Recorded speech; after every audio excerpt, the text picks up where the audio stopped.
Tento list mal byť odoslaný na biskupský úrad v Spišskej kapitule. Žiadosť o dovolenie pristupovať ku sviatostiam. Pochválený buď Ježiš Kristus. Žiadam vás o dovolenie pristupovať k svätej spovedi a ku svätému príjmaniu. Som vydatá 8 rokov.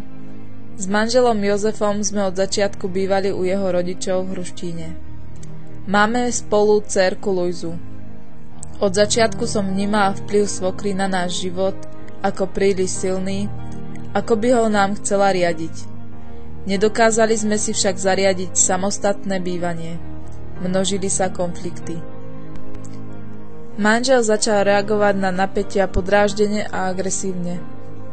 Dochádzalo aj k fyzickým, aj ku slovným útokom. Manželové príchody z práce boli pre mňa častokrát plné strachu o to, v akom stave sa vráti, či domov nepríde agresívny a opitý. Často sa mi stalo, že v naše intimné chvíle, ktoré by mali byť pre manželstvo plnosťou nášho stavu, boli častokrát pre mňa plné strachu a bolesti, pretože v stave, keď bol manžel pod vplyvom alkoholu, záležalo na tom, koľko mal vypité. Ak mal veľa vypité, tvrdo zaspal, ale ak mal vypité menej, tak ma nútil k intimným veciam, pohlavnému styku, aj bez môjho súhlasu. Často sa mi stalo, že som sa potom cítila ako zneúctená, znásilnená. Hoci s mojím problémom som sa nezdôverila nikomu, ale potom násilí som často krvácala, keďže to bolo surové a bez môjho súhlasu. Bála som sa, že mi manžel ublíži. Musela som sa podvoliť a vyhovieť mu. Stále som si hovorila, že to znesiem kvôli svojej dcerke, ktorú mám veľmi rada, a hovorila som si, že nech sa to ona nikdy nedozvie. Keďže po Božej stránke je moje telo chrámom Božím, nemám právo ani ja, ani môj manžel ma fyzicky a duševne trápiť.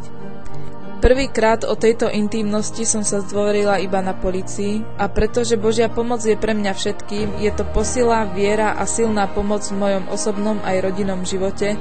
Boh je pre mňa všetkým.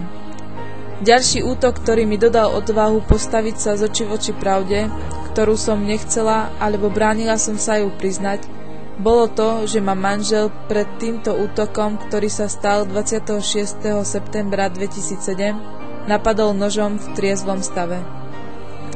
Ale s pomocou Božou som sa mu dokázala ubrániť.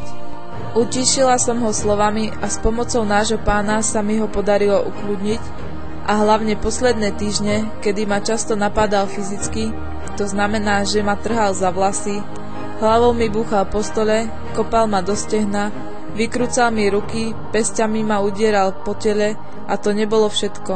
Čo najviac ma deprimovalo, bolo psychické týranie, ktoré sa prejavovalo asi takto.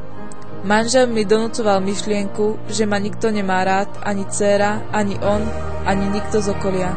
Svojím konaním z manželovej strany svokra, švagrina a manžel sa snažili donútiť dcére myšlienku, že som pre všetkých nulou a že ma nemá mať rada a rešpektovať, a často ma ponižovali, pretože som po pôrode svojej dcérky dostala popôrodnú depresiu, za čo ja sama samozrejme nemôžem.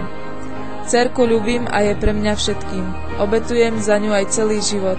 Robím všetko, aby som dostala dcérku do osobnej výchovy a starostlivosti.